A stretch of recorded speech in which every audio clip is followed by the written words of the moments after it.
What's next? Some water. Alright guys, so today we are going to be installing an Ikon front spoiler.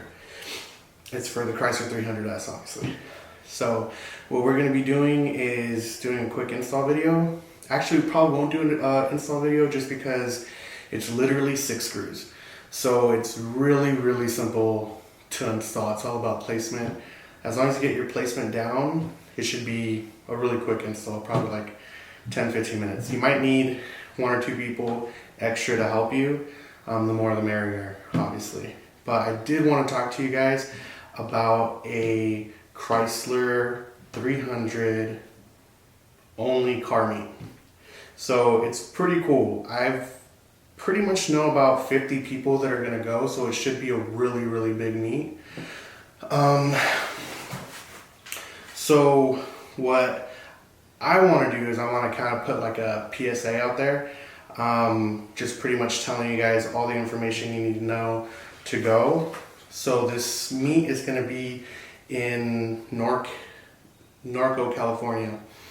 All the information that you're going to need to know is going to be in the listed in the description below.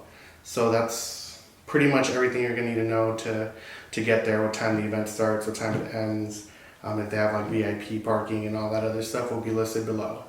Other than that, we are going to hop into this video. It's going to be so quick. I mean, it's 6 screws, so it shouldn't take very long to slap it on there, but it's really cool.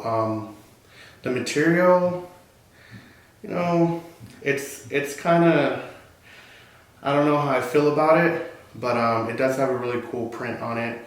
It's like a carbon fiber. It looks like it was hydro dip maybe.